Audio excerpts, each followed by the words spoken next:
Amém. Então, vou compartilhar a tela aqui mais uma vez, para que nós possamos meditar no texto aqui de Lucas, capítulo 22, verso 39, falando sobre a oração de Jesus no Getsêmani. Vou fazer a leitura. E saindo, foi como de costume para o Monte das Oliveiras, e os discípulos o acompanharam. Chegando ao lugar escolhido, Jesus lhes disse: Orai para que não entreis em tentação. Ele, por sua vez, se afastou cerca de um tiro de pedra e de joelhos orava, dizendo: Pai, se queres, passa de mim esse cálice. Contudo, não se faça a minha vontade, e sim a tua. Então lhe apareceu um anjo do céu que o confortava, e estando em agonia, orava mais intensamente. E aconteceu que o seu suor se tornou como gotas de sangue caindo para a terra. Levantando-se da oração, foi ter com os discípulos e os achou dormindo de tristeza. E disse-lhes: Por que estáis dormindo? Levantai-vos e orai, para que não entreis em tentação. Claramente, irmãos, nós podemos ver e extrair aqui princípios para a nossa vida espiritual, para a nossa vida de oração. É sobre isso que eu quero falar. Jesus no Getsêmani, saindo como de costume, ele foi para o Monte das Oliveiras e os seus discípulos o acompanharam. Senhor, fala conosco através dessa palavra. Deus, eu sei que nosso tempo, Senhor, aqui é limitado, mas eu sei também que a tua palavra ela não é limitada. Eu sei, Deus, que o Senhor tem poder através dessa palavra para nutrir, orientar e nos edificar. Eu peço que o teu Espírito Santo agora ministre cada coração de acordo com a necessidade de cada um e a realidade espiritual que eles têm vivido, Pai. Em nome de Jesus. Observamos aqui, irmãos, rapidamente, Jesus, ele costumava orar. E esse é o aspecto que eu quero começar. A oração para Jesus era algo que ele fazia continuamente. Jesus, ele tinha um estilo de vida, oração como um estilo de vida. O texto diz: saindo foi como de costume. Jesus costumava orar no Getsemane. O Getsemane é um local muito próximo. Ele é em Jerusalém e muito próximo do centro da cidade antiga de Jerusalém. Quando você for a Israel, você vai poder ver que é muito fácil e acessível chegar no Getsemane. E Jesus, ele se retirava para orar. Como é importante, irmãos, nós entrarmos para o nosso quarto, nós fecharmos a porta, nós termos um lugar de oração, seja no monte, seja no seu quarto, seja na igreja, nós precisamos entender que oração não é apenas um momento ou outro na nossa vida, mas deve fazer parte do nosso estilo de vida. Jesus tinha o costume de orar, a oração era parte da rotina. Eu gostaria que você considerasse se oração tem sido parte da sua rotina espiritual. A oração é para emergência ou a oração faz parte da sua rotina espiritual? Pense nisso. Segundo aspecto que eu quero considerar nesse episódio é que diz que Jesus, ele foi orar como de costume, mas os discípulos o seguiam. Como é importante que os nossos discípulos nos vejam a orar e aprendam conosco a orar. Isso é extremamente importante. Não adianta, irmãos, nós falarmos sobre oração se nós não temos uma vida de oração. Não adianta nós esperarmos que a nossa igreja cresça em oração se nós não oramos. Agora, é extremamente importante entender que o aprendizado ele se dá também com o exemplo. E muitos pastores reclamam para mim, pastor, a minha igreja não ora, pastor, a minha igreja está fria. Mas a pergunta é: você tem discipulado a sua igreja na oração? Os nossos discípulos precisam nos ver orar e aprender conosco a orar. Nós não podemos apenas ter comunhão com eles, nós precisamos levá-los a um lugar de batalha e de conquistas espirituais. Você e eu precisamos ser uma referência de oração. Quando eles pensarem no pastor, eles não podem apenas pensar numa pessoa legal, numa pessoa que ajuda, mas eles têm que ter na mente que o seu pastor, a sua pastora, o seu líder é definitivamente um homem de oração. Não se trata chamado, não se trata sobre inteligência. Chamado se trata de discernimento e entendimento espiritual. Então, como é importante você discipular na oração. Faça grupos de oração, convide as pessoas para orar com você. Terceiro ponto que eu quero considerar: orando, porém, a sós. Eu queria que você entendesse isso. Orando em comunidade, orando em grupo, entretanto, também a só. Observe o que o texto diz. Ele, por sua vez, se afastou cerca de um tiro de pedra e de joelhos orava. A questão de orar de joelhos, irmãos, fala de rendição, fala de humilhação, fala de entrega.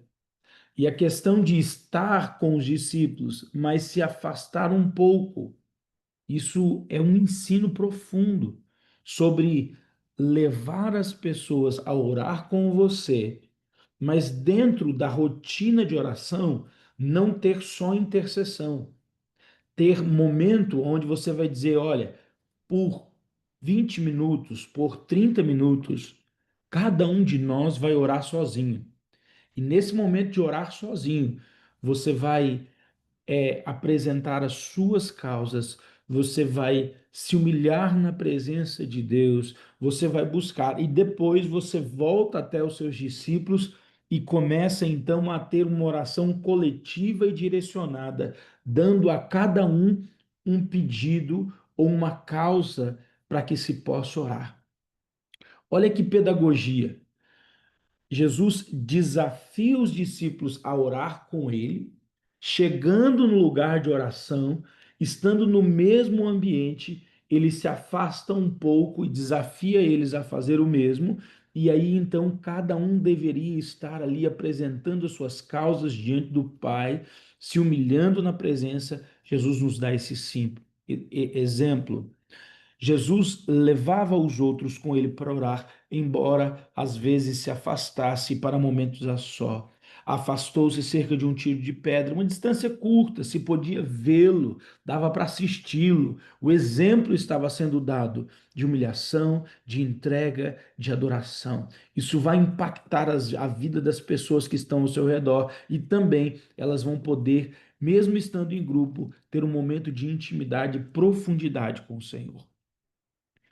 Próximo tópico: o poder preventivo da oração. Olha que interessante. Jesus disse mais de uma vez: orai para que não entreis em tentação. Irmãos, não tenha dúvida do que eu vou dizer. Quem não tem disciplina para orar, não terá força para lutar contra o pecado. Vou repetir essa frase, eu quero que ela fique registrada no seu espírito. Quem não tem disciplina para orar, não terá força para lutar contra o pecado. Existem pessoas que fisicamente, elas estão sedentárias, totalmente sedentárias. Elas começam a não conseguir mais tocar o piso com as próprias mãos, fazendo exercícios. Elas sentem dores nas pernas, nas articulações, há um encolhimento, né, dos membros inferiores ou mesmo dos posteriores, dores nas costas. Mas eu quero dizer para você, essa esse processo de a não exercitar leva você a sofrer o dano. Então, fisicamente, quando você vai para a academia, quando você faz uma caminhada, quando você pega um peso, quando você levanta um halter, quando você faz uma flexão, isso está te prevenindo de doenças, isso está te prevenindo de um mal que vai alcançar você de um jeito ou de outro. A idade passa. Tem gente que tem menos de 40, tem gente que já passou dos 40. Quem já passou dos 40 sabe, dói mesmo, vai doer. Mas a grande questão é que se você se prepara para enfrentar essa fase onde as dores são naturais, você vai passar por elas sem sentir. O que eu quero dizer com isso? Que do mesmo modo que o seu corpo responde a um exercício físico, o seu espírito também responde a um exercício espiritual. E a oração, ela é a academia do espírito. A oração, ela é a academia da fé. Nós precisamos estar constantemente exercitando na oração. Para quê? Para que tenhamos força, para que tenhamos capacidade, para que estejamos edificados. Não é justificados, preste atenção, justificados nós já fomos, nós não somos salvos por obras. Você não ora para ser salvo, mas deixa eu te dizer, você ora para vencer o pecado, para dizer não para a imoralidade, para a mentira, para o adultério, para a corrupção. É por isso que nós oramos. A oração nos livra antes do pecado. A oração nos livra do pecado. Ela nos protege da tentação que vai chegar. Ela nos livra do erro. Você está sendo tentado, muito tentado. Talvez a sua vida de oração esteja enfraquecida. Pense nisso.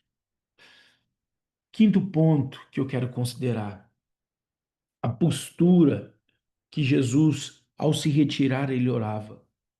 Ele orava de joelhos. Irmãos, hoje as pessoas dizem que orar de joelho é religiosidade. Eu não quero criar uma doutrina aqui. Ah, mas é diferente. É diferente quando você dobra os seus joelhos. Eu não digo apenas exteriormente, mas quando você dobra os seus joelhos, o seu coração também ele é curvado. O seu coração se inclina quando você dobra os seus joelhos. Isso fisicamente. Mas esse exercício físico também de se dobrar, ele está associado a uma postura de entrega, de submissão, de rendição na presença de Deus. Não está errado orar andando de um lado para o outro, não está errado orar em pé, não está errado orar de pé com as mãos levantadas, mas eu queria que você entendesse.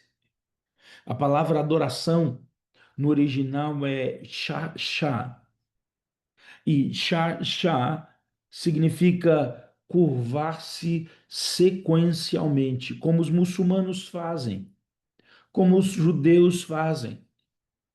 É aquela história de inclinar quase que batendo a cabeça no chão. Por isso é chá. É humilhação, humilhação, humilhação, humilhação. Você deve se humilhar debaixo da potente mão de Deus. E eu quero liberar uma palavra sobre a sua vida. No tempo oportuno, Ele te exaltará. Tenha uma postura de rendição diante dos seus discípulos, mas especialmente diante de Deus. Próximo aspecto que eu quero considerar: orando para cumprir a vontade de Deus. Não é orando apenas pelos meus sonhos, pelos meus projetos, mas é orando para ter entendimento, revelação do que Deus espera de nós. Pai, Pai, se queres, passa de mim este cálice. Contudo, não se faça a minha, mas a tua vontade. Jesus não orava por si mesmo, mas para alinhar a sua vontade com a vontade do Pai. Muitos vão à presença de Deus apenas para pedir. Muitos vão nesse lugar de oração apenas para solicitar, para pedir. Jesus nos ensina a buscar o centro, a vontade perfeita do Pai para nós. Não vá para o lugar de oração apenas apresentar a sua lista de pedidos. Entenda, você deve ir para esse lugar de oração para ter a estratégia, para ter a direção, para ter a visão, para ver como Deus vê. Isso fica muito claro. Próximo princípio, uma resposta sobrenatural sempre vai ocorrer, uma resposta do céu quando você decidir orar de verdade. Olha o que o texto diz. Então lhe apareceu um anjo do céu que o confortava. Olha, o anjo aparece. E isso não é natural, isso é sobrenatural. Quem tem uma vida de oração não vive no natural, vive no sobrenatural, vai experimentar coisas que outros não experimentaram. Aqui foi um anjo como resposta do céu em meio à batalha espiritual. Deixa eu dizer algo para você. Lutas e provas todos temos. A grande questão é: você vai lutar essa luta com Deus ou na força do seu braço? Se você decidir orar de verdade, eu te garanto, você vai passar por essa batalha, por essa luta, e certamente você terá vitória, porque se Deus é por nós, quem será contra nós? Ei, talvez você não tenha mais ouvido a voz de Deus, ou tem dito, pastor, eu estou sem visão espiritual. Eu tenho um diagnóstico para você. É bem possível que você parou de orar ou não tenha orado com constância. Daqui a pouco eu quero falar sobre instância, mas a palavra agora é constância. Quando você começar a orar com constância, consequência, e a oração passar a fazer parte, eu garanto para você, você terá uma resposta do céu. E o Senhor vai trazer entendimento. Pastor, isso é verdade? Pensa em Daniel. Daniel estava numa entrega profunda, Deus manda um anjo vir ao encontro dele. Gabriel vem até Daniel e diz: Olha, Daniel, és servo muito amado. És muito amado. Aqui, semelhante a Daniel, Jesus, em um momento de uma pressão horrenda, um anjo aparece a ele e o conforta. O inspira, o motiva a continuar. A minha palavra para você é: decida orar de verdade e o sobrenatural vai acontecer no meio desse ambiente espiritual que você está. Agora, não constância, mas eu quero considerar a instância, a intensidade. Olha, e estando em agonia, orava mais intensamente. Quantas pessoas, na hora da pressão, da ansiedade, na hora da crise, na hora da dificuldade, ao invés de aumentar o nível e a intensidade de oração, eles param de orar. Ei, se esforce, dê tudo de si, se entregue por inteiro. Quanto maior a pressão, a agonia, a angústia, aquele sentimento que muitas vezes nos sobrecarrega, eu tenho que responder do jeito que Jesus respondeu, orar com mais intensidade e não deixar de orar. Quantos deixam de orar na hora da pressão? Não, você não pode parar de orar. Você tem que intensificar a sua oração no momento da pressão. A gente costuma dizer que Deus responde oração. E aqui eu queria te motivar a ser intenso na oração. Lucas 7 diz o seguinte: tendo Jesus concluído todas as suas palavras dirigidas ao povo, entrou em Cafarnaum e o servo de um centurião, quem este muito estimava, estava doente, quase à morte. Tendo ouvido falar a respeito de Jesus, quem? O servo do centurião.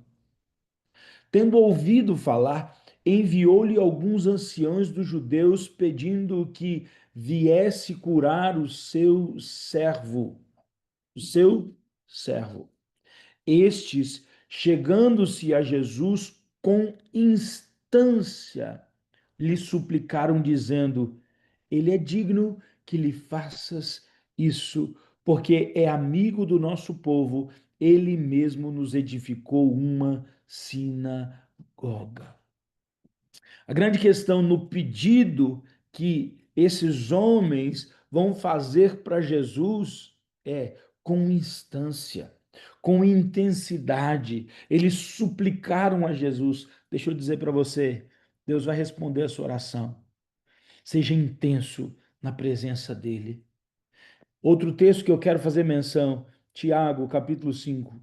Tiago 5, você conhece o texto? Verso 17 e 18, diz o seguinte: Elias era homem semelhante a eu e você, a nós, sujeito aos mesmos sentimentos, e orou com instância para que não chovesse sobre a terra. E por 3 anos e 6 meses não choveu. Orou de novo, e o céu deu chuva, e a terra fez germinar seus frutos. Meu irmão, você precisa ser intenso. Eu e você precisamos ser intensos. Não é só constância.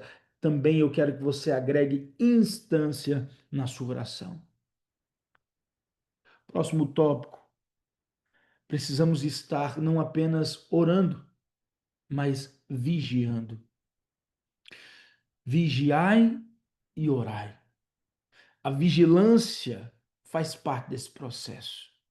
Eu quero dizer para você: desperta, ó tu que dormes. Ei, o ministério não se trata de proatividade. Ei, o ministério não trata-se de, sabe, ideias. Não, você precisa de revelação, de entendimento.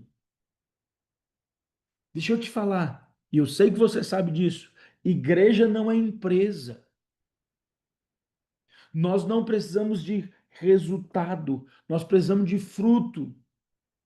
Se a igreja fosse empresa, a gente teria resultado, e resultado é algo natural. Mas eu quero dizer para você, nós estamos em um ambiente espiritual e igreja é o corpo de Cristo e a nossa batalha não é natural, é espiritual. Por isso devemos estar sempre em vigilância espiritual. Jesus, mesmo tendo dado um comando para que os seus discípulos orassem, ele achou eles dormindo de tristeza. E Jesus pergunta para ele: por que estás dormindo? Jesus encontra os seus discípulos dormindo. Ele nos adverte: levantai-vos e orai. Ei, se posiciona.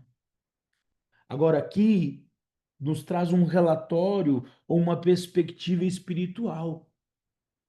Se você está angustiado, angustiada e não há uma razão, eu quero dizer, possivelmente você está em uma batalha espiritual e não percebeu. Esse sono de tristeza, esse cansaço excessivo, você tem que dar uma resposta espiritual. Eu não estou aqui diagnosticando, mas esse sono excessivo, essa vontade de dormir o tempo inteiro, isso pode ser um ataque espiritual contra a sua mente. Reaja, se levante.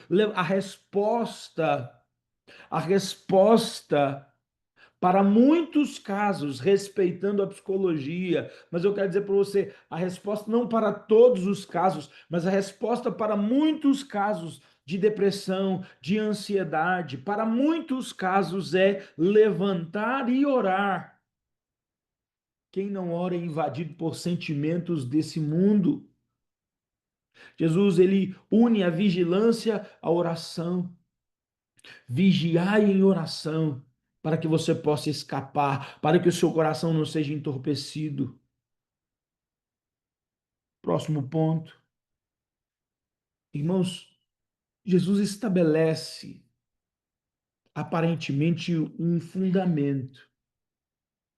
Lucas não faz essa advertência, mas Mateus o faz. Um tempo mínimo de oração. Olha, você como pastor e os seus líderes, eles não podem orar menos de 1 hora. Nós não podemos, nós não temos esse direito, nós precisamos nos organizar para isso. Mateus 26:40, um texto correlato desse texto de Lucas, e em Mateus 26:40 temos a advertência que Jesus nos traz: nem 1 hora pudestes vós vigiar comigo. Vigiar comigo como? Em oração. Jesus, ao voltar e encontrar os discípulos dormindo, ele faz essa pergunta direta e confrontadora. Ele destaca 1 hora de oração seria o mínimo esperado naquele momento crítico e importante. Olha, considere isso. Separe horário para você orar. Separe um local para você orar. E separe um tempo mínimo de oração. Eu não estou pedindo para vocês orarem todos os dias, 4, 5 horas por dia, mas eu estou te advertindo que um pastor não pode orar menos de 1 hora todos os dias. Isso é, meu irmão, não adianta estratégia se não tiver oração. Já disse Leonard Ravenhill, a resposta para um mundo insaciável pelo pecado é uma igreja insaciável pela oração. A resposta para um mundo insaciável pelo pecado é uma igreja insaciável pela oração. Já estamos quase terminando agora. Próximo ponto, tua vontade. Jesus nos ensina, não é o meu querer, é o teu querer. Irmãos, a oração nos traz entendimento, direção. Mas quem tem que dizer amém sou eu e você. Você está pronto para dizer amém para a vontade do Pai? Você está pronto para dizer, olha, eu até vim aqui com algumas ideias, eu até vim aqui com alguns pedidos, mas agora eu quero abrir mão daquilo que eu vim pedir e eu quero dizer sim e amém para a tua vontade. Na oração nós vamos descobrir que a vontade de Deus geralmente é a morte do nosso eu. Teremos que estar prontos para dizer: sim, seja feita a tua vontade, não a minha, Paulo. Em um momento de intensa oração, ele diz: eu esmurro o meu corpo e o reduzo à servidão. Será que nós estamos prontos para morrer para nós mesmos, para viver a vida dele? Nós estamos tão vivos para nós mesmos. E se não estivermos nesse lugar de oração, nunca saberemos que estamos na contramão da vontade de Deus. Porque é na oração que nós entendemos que existe um cálice que nós temos que aceitar. Último ponto, a oração vai nos levar a um lugar de submissão. Sim, faça a tua vontade. Não se faça a minha vontade, mas sim a tua vontade. Agora aqui, eu gostaria que você considerasse comigo que Deus conhece o seu coração e não basta falar com os lábios se o coração estiver divergindo daquilo que você balbuciou, daquilo que você vocalizou, daquilo que você externalizou, daquilo que você falou. Isaías acusa o povo por uma visão profética. O próprio Deus diz para Isaías: esse povo se aproxima de mim com os lábios, mas o seu coração está longe de mim. A oração vai te libertar desse espírito religioso, vai me libertar desse espírito religioso de aparência e vai tonalizar a entrega. Que tom você tem dado para sua entrega? É um tom de desamparo, sem fé. É, né, Deus? Não é bem isso, mas já que não tem jeito. Ou então aquele tom de alguém que foi agredido pela vida. É, Deus, é só comigo isso que acontece. Ou como alguém completamente frustrado. Não. O tom de Jesus, o tom que o Senhor espera de nós é com perfeita confiança, sabendo que tudo coopera, ainda que aparentemente até esperança já não tem mais fôlego de vida. A confiança é perfeita. Foi assim que Jesus fez. Faça a tua vontade. Seja feita a tua vontade. Eu gostaria que você considerasse isso. Deus, ele não quer nada por obrigação,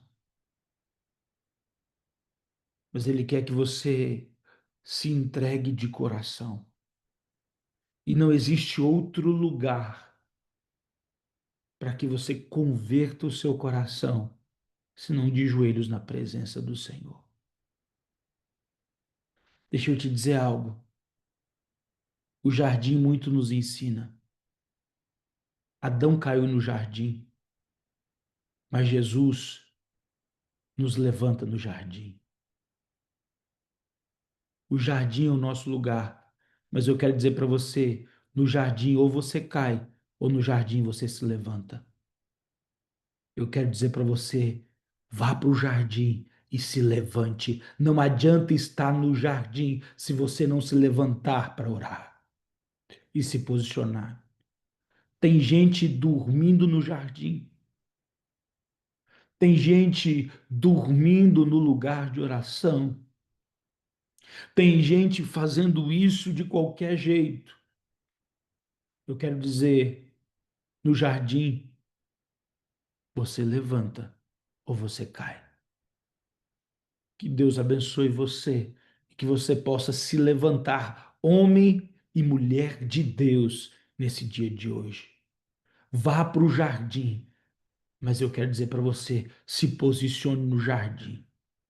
O diabo está te assistindo. O inferno está te assistindo.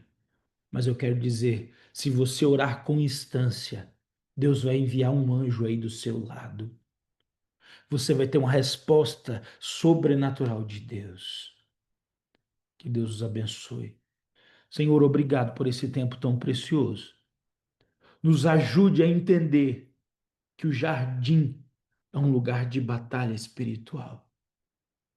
Deus, o jardim não é um lugar, Deus, para nós apenas assistirmos as coisas acontecerem. Não, o jardim é um lugar de nós nos posicionarmos, nos exercitarmos, Senhor. Nos leva a crescer em oração, nos leva a crescer no temor do Senhor, nos leva a crescer no conhecimento daquilo que é acima do conhecimento natural, nos leva a discernir o ambiente espiritual. Eu profetizo sobre cada igreja, sobre cada ministério, sobre cada família aqui representada, uma graça sobrenatural nesses dias para vencer o pecado e para viver o propósito de Deus, em nome de Jesus.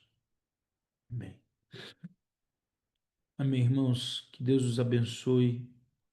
Tenham aí uma semana muito abençoada, viu? Amém, Meditem Jesus. nisso, Amém. meditem Shalom. nessa palavra, Amém. Graça e em paz. nome de Jesus. Abraço, irmãos. Deus os abençoe. Amém. Deus abençoe a todos. Beijão. Amém. Deus